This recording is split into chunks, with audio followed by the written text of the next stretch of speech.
Mesdames, Messieurs, bonjour, bienvenue pour cette nouvelle édition du journal télévisé de la Voix de la Russie. Ce rendez-vous hebdomadaire en français vous présentera les actualités russes, françaises et internationales sous l'angle de la réinformation. Contrairement à une vision tronquée et manichéenne de l'information délivrée par le mainstream médiatique français, nous nous efforcerons de vous faire percevoir que la vérité n'est jamais tout entière du même côté. Au sommaire de cette édition, les vœux 2013 face à la lucidité de l'Allemagne et de la Russie, les vœux utopiques de François Hollande. Russie, nouvelle terre d'accueil pour les monstres sacrés de la France. Le départ de Depardieu quand les médias français font étalage de leur mauvaise foi. Rodin et Massenet honorés par les artistes russes à Saint-Pétersbourg. Et en bref et en détail, Venezuela, mais qui veut la peau d'Hugo Chavez? Jour de l'an en France, 1500 voitures brûlées et 50 000 hommes mobilisés. G20, la Russie persiste dans sa volonté de perfectionner l'architecture financière mondiale. Tour du monde en vélo, 100 ans après Pankratov, 2 jeunes Russes sur les traces de leur aîné.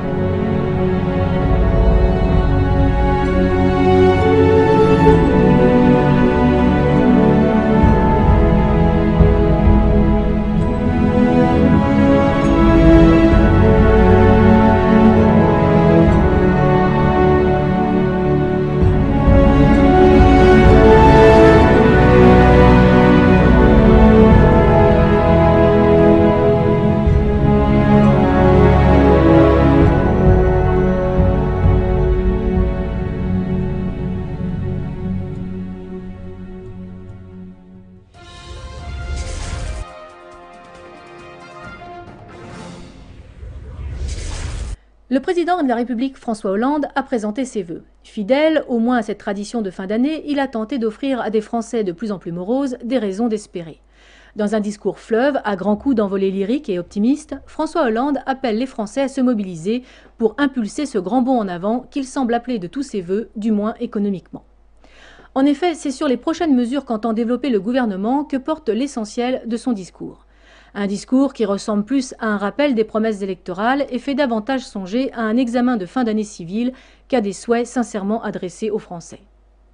Avec la présentation d'un gros plan soviétique dû à une économie dirigée d'une France étouffée par l'incurie de ses dirigeants et une Europe totalitaire, François Hollande n'a cependant pas pu s'empêcher d'insister sur les grands débats à sens unique qui attendent les Français et qui augmenteront à terme les divisions au sein de la société, comme le mariage homosexuel, l'euthanasie ou les interventions de la France en Syrie ou au Mali. Signe révélateur, l'utilisation tranchée et certainement volontaire du « je », première personne du singulier. Communication oblige, le président français se doit d'incarner l'autorité naturelle qui lui fait pourtant tant défaut.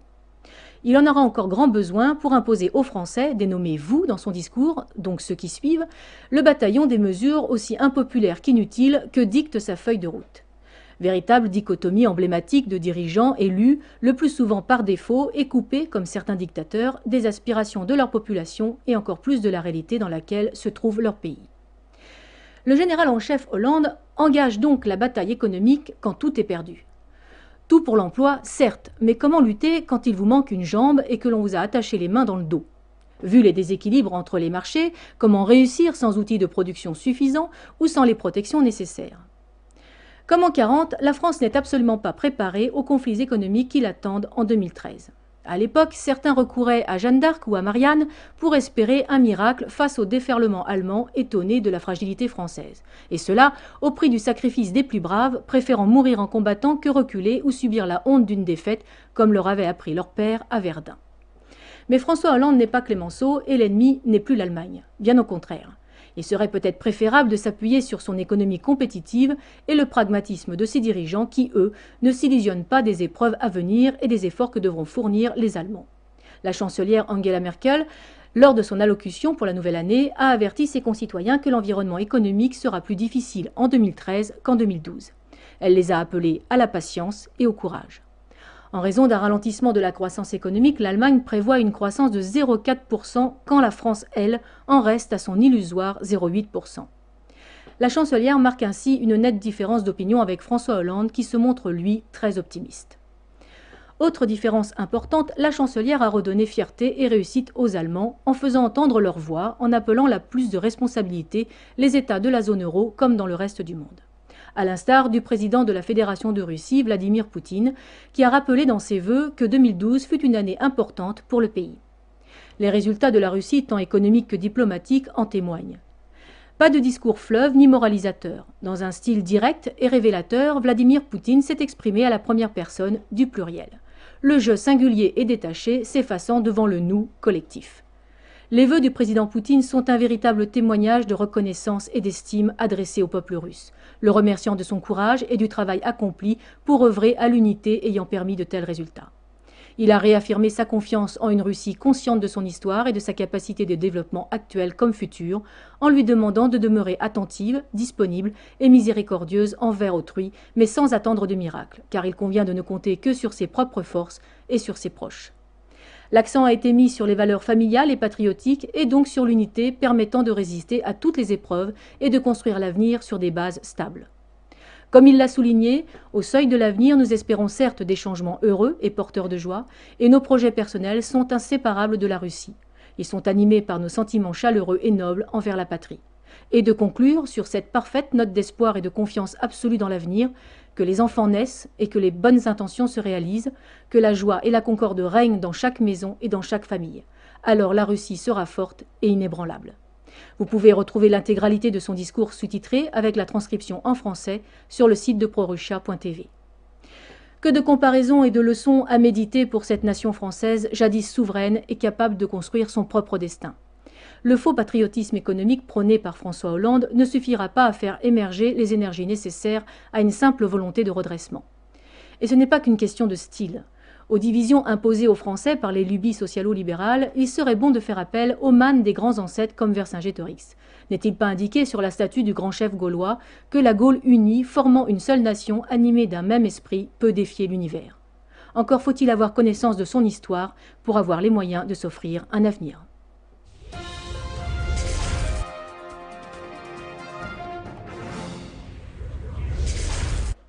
Le président Vladimir Poutine vient d'accorder la citoyenneté russe à Gérard Depardieu. De sa propre initiative et en vertu des pouvoirs dont il dispose, il a ainsi répondu à un souhait émis par l'acteur français connu pour ses sentiments russophiles. Le gouvernement français s'est abstenu de tout commentaire devant ce fabuleux pied de nez. Vedette de cinéma, véritable homme des arts et entrepreneur averti, l'acteur a quitté la France comme tant d'autres avant lui pour des raisons fiscales. Provoquant une vive polémique en France, l'affaire prend des proportions qui semblent devenir symptomatiques pour le pouvoir socialiste. Tant au niveau social, culturel que diplomatique, la disproportion emboîte le pas à la surenchère. Simple changement de résidence fiscale, l'affaire s'est transformée en une quasi-raison d'État. Il faut reconnaître que le personnage est singulier et l'acteur emblématique. Mais y aurait-il eu autant de tapage si Gérard Depardieu s'était installé à Bruxelles ou à Londres ? La proximité de la frontière française et le caractère campagnard de sa résidence ont été lancés à la presse française comme un os à ronger par le gouvernement socialiste, reprochant à l'acteur son soutien appuyé au candidat Sarkozy. L'acteur français a réagi en bon gaulois et a envoyé valser moralisateurs et faussaires, professionnels de l'enfumage politique comme artistique, les mêmes qui encensent les prestations lénifiantes du résident en Suisse francophone Yannick Noah, en appel à la dégradation nationale d'un Depardieu, voire à la confiscation de ses biens. Il est toujours étonnant de remarquer comment le système artistico-politico-médiatique se déchaîne quand l'un des siens sort des rails du politiquement correct. On a les révolutionnaires que l'on mérite et la posture est à la mode. D'où certainement la récente saillie d'André Glucksmann, philosophe à ses heures et toujours en retard d'un dernier métro, mais pas d'une guerre comme son homologue péripatéticien pacificateur BHL. Le maoïste libéral exprime avoir honte pour l'obtention de la citoyenneté russe de Gérard Depardieu et lui reproche d'avoir une relation étroite avec les présidents russes et tchétchènes, mélangeant affaires internationales et intérêts personnels. En termes d'étroitesse d'esprit, on pourrait rappeler à Glucksmann père la relation entretenue par son fils Emmanuel. Marié avec Eka Gouladze, l'ex-ministre de la Justice géorgienne, nommé suite au scandale de torture d'opposants politiques dans les prisons du régime de l'ex-président Mikhail Saakachvili, épurateur ethnique de l'Ossétie du Sud. Le fils Glucksmann était alors conseiller personnel de ce sinistre personnage, sans que le père n'y trouve quoi que ce soit à redire. Il est vrai que celui qui a déjà appelé à épurer les Serbes de Bosnie a des choses à apprendre à son descendant. Et tout cela, gracieusement, cela va sans dire. André Glucksmann est typique de ce milieu intellectuel français tournant aussi rond que leurs contradictions et parcourant la terre en sens inverse de peur d'être rattrapés par les fantômes de leur passé. Pour ces gens-là, la Russie est victime d'une dictature comme l'était la France sous De Gaulle. Les poussiriotes sont des artistes et les fémènes, des femmes libérées. Depardieu a dû en faire partie, mais comme tous les Français sincères ayant découvert la Russie et le peuple russe, il en est revenu avec une toute autre appréciation culturelle, historique, spirituelle, politique et financière. Différentes et cependant complémentaires, la Russie et la France sont si proches que l'on semble y trouver en chacune une résonance de l'autre et l'artiste Depardieu, homme sensible, n'a pu que le ressentir. Tout n'est pas question d'argent dans cette affaire, et les Français devraient peut-être s'interroger pourquoi la Russie attire-t-elle et la France fait fuir ? Pourquoi l'une croît tandis que l'autre décline ? Alors que la France abandonne le délit d'assistance aux immigrés clandestins et offre la nationalité à tout va, la Russie durcit les politiques d'immigration. Tandis qu'en France, impôts et taxes se multiplient, celui sur le revenu est fixé à 13% en Russie, et ce sont les produits de luxe qui sont taxés, pas les millionnaires. Ce qui permet au vice-premier ministre de Russie, Dimitri Rogozine, de penser que Gérard Depardieu n'est pas le dernier Européen fortuné à obtenir la citoyenneté russe et de déclarer « L'Occident connaît mal les particularités de notre système fiscal. Si les Occidentaux les apprennent, il faudra s'attendre à une immigration massive d'Européens riches en Russie. » Alors, combien d'acteurs français emboîteront-ils le pas de Gérard Depardieu ? Aux dernières nouvelles, Brigitte Bardot, grande dame du cinéma français et emblème de la beauté française, se dit elle aussi prête à vivre en Russie. Et ce n'est visiblement que le début, car nombreux seront ceux, célèbres ou pas, qui le feront sans le claironner. D'une simple aberration fiscale retoquée par le Conseil d'État, Gérard Depardieu est devenu l'icône de cette génération de Français contraints à l'exil pour retrouver ailleurs ce que devrait être la France et ce qu'elle fut jadis. Une terre d'accueil, et non pas une terre d'écueil ou de départ d'artistes, de scientifiques, de juristes ou d'autres entrepreneurs. Le grand vide qui s'installe permet à des médiocres de profiter d'une place et d'une résonance qu'ils ne méritent pas, faute de talent ou de connaissances. Courtisans par nature, ils n'ont d'autre moyen pour se grandir que de se courber ou d'abaisser les plus grands qu'eux. Il n'est pas sûr cependant que les irréductibles Gaulois, qui n'ont peur que du ciel qui leur tomberait sur la tête, n'aient la souplesse suffisante pour le tolérer bien longtemps. Aléa Jacques Tahet, comme dirait l'un, partout Tatis, comme dirait l'autre.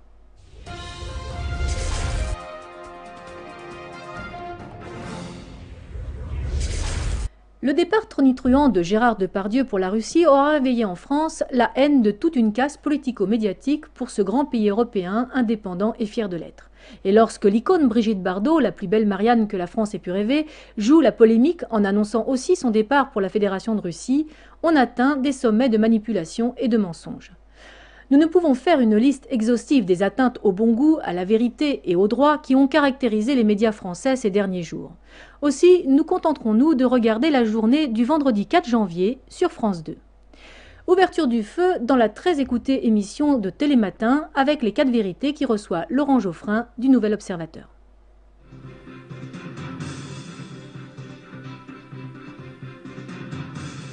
Bonjour à tous, bonjour Laurent Geoffrin, pardon. Bonjour. On va commencer par ce nouveau coup d'éclat de Gérard Depardieu. Il a obtenu son passeport russe, il trouve que la Russie est une grande démocratie. Qu'est-ce que ça vous inspire ? C'est une grande démocratie où il y a une corruption massive, où on assassine les journalistes et on met les rockeuses en prison. Alors, je trouve que Depardieu manque un peu de lucidité. Là. Je pense que... On peut déjà s'étonner qu'un journaliste reçoive un autre journaliste. Chacun servant les plats à l'autre, mais passons. Le plus intéressant est de savoir qui est Laurent Geoffrin. Ancien directeur de Libération, il est passé au Nouvel Observateur. C'est surtout un young leader, donc un de ces Français choisis et choyés par les USA via une officine très proche des services secrets américains et chargé de promouvoir les relations entre la France et la puissance atlantiste. On y trouve très peu, on devrait même dire aucun, ami de la Russie. L'intervenant est donc discrédité. Les propos ensuite. C'est une grande démocratie où il y a une corruption massive, où l'on assassine les journalistes, où l'on met les rockeuses en prison. Une corruption massive. C'est la France, monsieur Geoffrin, qui est le mauvais élève en Europe, 22e dans le classement 2012 de Transparency International. En Russie, quand le nom d'un ministre est cité dans une affaire à l'instruction, il démissionne immédiatement, comme ce fut le cas de monsieur Serdyukov. En France, généralement, une loi d'amnistie est votée et chacun reprend ses petites affaires. Si les mêmes critères étaient appliqués en France et en Russie, on se demande combien de ministres français seraient encore libres après les affaires qui vont maintenant défiler sur cet écran. Où l'on assassine des journalistes, c'est exact, si ce n'est que les assassins sont généralement des terroristes islamistes cherchant à déstabiliser le Caucase, comme ce fut le cas ces dernières semaines. Nous avons déjà montré dans ce journal que ces islamistes sont aux ordres de certaines officines américaines qui, là comme en Syrie, en Libye, les utilisent pour créer le chaos chez les ennemis. En tant que Young Leader, M. Geoffrin est donc en parfaite harmonie avec cette politique et il est donc mal placé pour parler des victimes. Où l'on met des roqueuses en prison. Le manipulateur Geoffrin aurait dû dire où l'on a mis des roqueuses en prison. Elles n'y sont que 2, et seulement après avoir vandalisé et profané la plus grande cathédrale de Moscou. Il est vrai qu'en France, il est courant de laisser les criminels dehors. Pour preuve, cette folle nuit de la Saint-Sylvestre à Nogent, où 300 jeunes, selon la terminologie en vigueur dans le mainstream médiatique français, ont débarqué dans cette petite ville de l'Oise, se sont installés pour la nuit dans un hôtel en attente de reconversion, sans doute pour s'occuper, la horde sauvage casse tout, se bat, se déchaîne sur les voitures de la rue, oblige les voisins à passer la nuit de la Saint-Sylvestre terrés, tout feu éteint et terrorisés, contraint 80 gendarmes et policiers à descendre en urgence de Paris. Au petit matin, ils sont rapatriés par le RER, dont ils cassent quelques vitres, histoire de finir l'aventure dignement. Mais tout va pour le mieux dans le meilleur des mondes possibles, selon le commissaire adjoint de Creil, puisqu'il n'y a ni blessé grave, ni gardé à vue. Pas une interpellation. Et oui, c'est toute la différence avec la Russie, où les délinquants sont punis et payent les dégâts. En France, ils recommencent encore, toujours, et ce sont les victimes qui règlent la note. Voilà pour la crédibilité du Young Leader. Passons aux journalistes maintenant. Monsieur Geoffrin a du mal à réciter sa leçon, alors il faut l'aider à trouver ses arguments. C'est de quoi vivre quand même. Par ailleurs, le cinéma français est subventionné. Voilà, et ça, ce que je veux dire, c'est que Par ailleurs, le cinéma français est subventionné. C'est vrai. Mais alors que cet argument soit avancé par des journalistes français, c'est un comble. Le Nouvel Observateur reçoit 8 millions d'euros de la part des contribuables au titre de l'aide de l'État. France 2 reçoit avec les autres chaînes du groupe France Télévisions plus de 2,5 milliards d'euros de la redevance télévisuelle payée par les contribuables. Quant aux journalistes, ils bénéficient d'avantages fiscaux qu'ils devraient détailler quand ils parlent d'évasion fiscale. Curieusement, ces niches fiscales-là ne sont jamais remises en cause. De là à dire que c'est un bon moyen pour tenir les chiens en laisse, c'est un pas que d'aucuns franchissent allègrement, surtout dans la classe politique. La journée commençait donc bien sur France 2. Mais il est des jours où tout s'enchaîne. Brigitte Bardot emboîte le pas de Gérard Depardieu. Il faut donc préparer un nouveau sujet pour le 20h. Regardez bien cet extrait. Il y a un an déjà, Brigitte Bardot avait qualifié Vladimir Poutine de son Premier ministre préféré pour avoir fermé les frontières russes aux importations de peau de phoque. Sans évoquer pour autant la passion du dirigeant russe pour la chasse ou encore le commerce de manteaux et habits en fourrure dans le pays. Le cadrage, le commentaire, tout est fait pour tromper le téléspectateur. Voici l'extrait complet de la vidéo dans son contexte réel. Министр Шойгу и группа ученых. Остановить хищника теперь можно только специальными средствами. Из медицинского карабина, который стреляет шприцами со снотворным. Vladimir Poutine ne chasse pas. Il participe à un programme de sauvegarde des tigres de Sibérie. Le fusil dans ses mains est un fusil hypodermique, fait pour endormir. Et les personnes présentes autour de lui sont ou des scientifiques ou des gardes forestiers. Vladimir Poutine, en tant que Premier ministre, avait fait de la sauvegarde du léopard des neiges sa cause nationale en 2012. Осталось вообще считанные единицы, а значит спасение их должно стать отдельной задачей. Дмитрий Крайстер, Виолетта Сергеева, Виктор Денисов, Егор Выжлецов. Вестник Уссурийский. Voilà pour cette seule journée du 4 janvier 2013 sur France 2 seulement. La chaîne des présentateurs cocaïnomanes et des faux reportages n'a fait qu'à louper cette journée, avoir manqué l'interview du pédophile Cohn-Bendit réservée à BFM TV. L'excellence n'est pas de ce monde. Mesdames, messieurs, dites-vous bien que non seulement les journalistes de France 2 vous font les poches, mais qu'en plus, ils vous prennent pour des cons.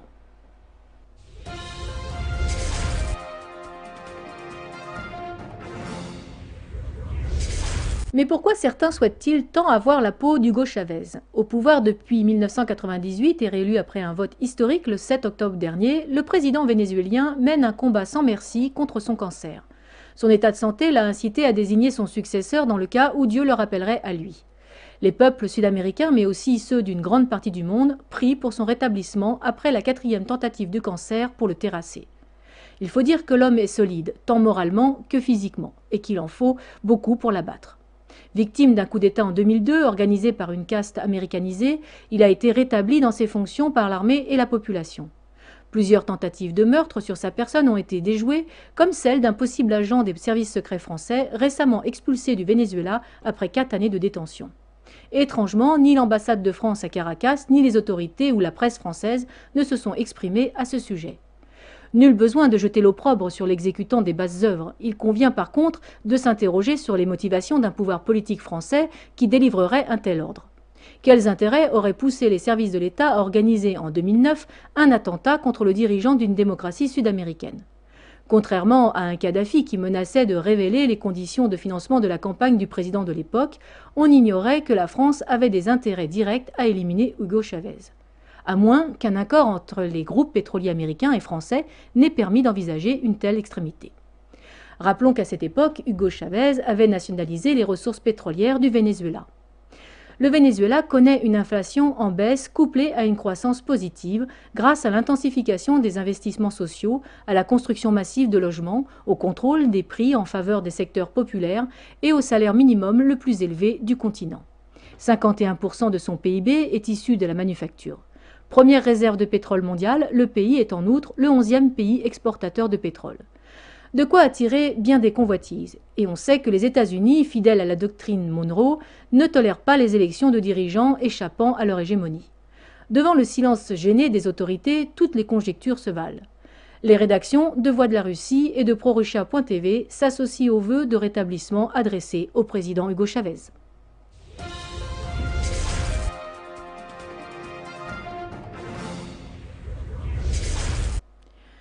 Il va falloir s'y faire, les mœurs et les traditions en France ont décidément bien changé. Les feux de joie laissent la place à de véritables scènes de guerre avec près de 1500 voitures brûlées. À moins que dans un but louable, les incendiaires œuvrent à la relance de la consommation de voitures neuves pour saluer leur confiance dans la nouvelle année. Les responsables politiques trouvent visiblement normal de constater année après année le résultat de cette chaude nuit de la Saint-Sylvestre qui ressemble en tout lieu à celle du 14 juillet. Hasard, il y a ceux qui refusent de les comptabiliser et ceux qui les minorent sous le même motif de ne pas lancer le championnat. L'objectif étant de contenir au minimum ce phénomène barbare. Aveu d'impuissance d'un pouvoir incapable tant de le prévenir que de le résorber. Résultat d'une lente dérive de la société vers un chaos progressif en raison d'une absence de volonté d'action adéquate. Les pouvoirs publics ont beau mobiliser une véritable armée de fonctionnaires de police, de gendarmes, de pompiers et de secouristes, ces exactions perdurent et s'étendent progressivement. Les problèmes d'une société en déclin ne sont jamais empoignés avec détermination et ne sont donc pas prêts d'être réglés. Surtout vu la recrudescence des affrontements dans les quartiers à forte immigration. Triste singularité française et étonnant contraste avec la plupart des pays comme en Russie où la fête se déroule dans la paix. Alors qu'en France on se fait tuer avec des armes de guerre, les partis se succèdent au pouvoir et font preuve de la même incapacité. Il en est de même pour tout ce qui touche à la gestion de la France. Les responsables politiques semblent capituler en tentant de faire bonne figure. Comme le capitaine ne sachant pas nager et préférant rester à la barre du navire France qu'il a envoyé s'échouer sur des récifs après qu'un incendie se soit déclaré à bord. Ne cherchez plus le pays des bisounours, il est en Hollandie.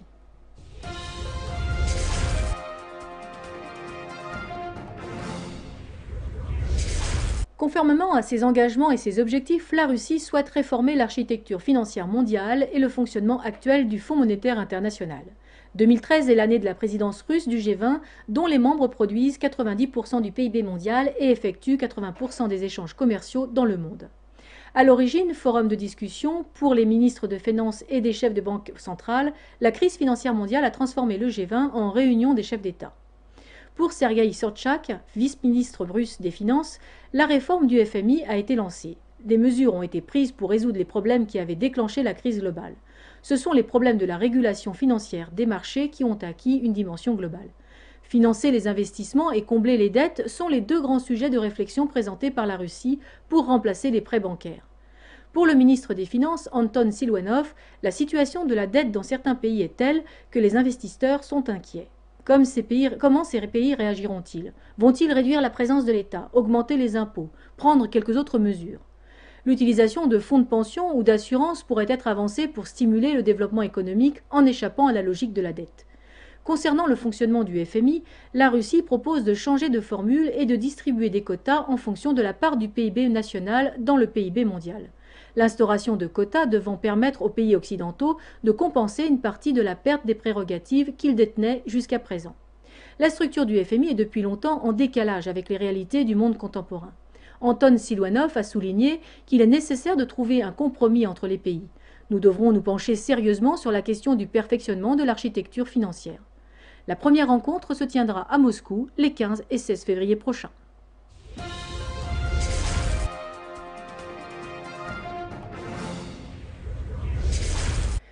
S'il avait vécu plus longtemps, Jules Verne aurait pu écrire l'histoire d'Onésime Pankratov. Russe, comme l'indique son patronyme, il fut le premier homme à faire le tour du monde en vélo. Originaire de Kazan, capitale de Tatarstan et troisième ville de Russie, cet aventurier de la Belle Époque traversa le monde en 1913. Chaque personne connaissant la Russie connaît l'importance que ce pays attache à ses grands personnages et à son histoire. Profitant du prochain centenaire de cet événement et de la tenue de la 27e Universiade, ou Jeux olympiques universitaires, qui se dérouleront à Kazan, deux compatriotes russes ont décidé de suivre les traces de leur illustre aîné. Pavel Gratchev et Alen Kerulin ont décidé de se lancer dans un voyage épique à travers le monde afin de porter haut les valeurs olympiques et de présenter la ville de Kazan, première ville sportive de Russie, dont ils sont aussi originaires. Sportifs accomplis, ces voyageurs avertis traverseront 13 pays en parcourant 22 000 km. Leur parcours les conduira dans des villes qui ont déjà accueilli les Universiades, notamment Moscou, Varsovie, Turin, Pékin et Harbin. Passant par la France, ils y ont fêté le réveillon et sont cette semaine entre Paris et Bordeaux avant de rejoindre l'Espagne par la façade atlantique. Nous vous présenterons prochainement une de leurs interviews en exclusivité pour La Voix de la Russie et ProRussia.tv, la première en France. Vous pouvez en attendant les accompagner en les encourageant, voire les accueillir en vous rendant sur les sites internet dont les adresses s'affichent en bas de votre écran. Ainsi s'achève notre édition. Nous vous donnons rendez-vous lundi prochain. Suivez l'actualité sur le site de Voix de la Russie et n'oubliez pas que l'heure la plus sombre précède toujours l'aurore.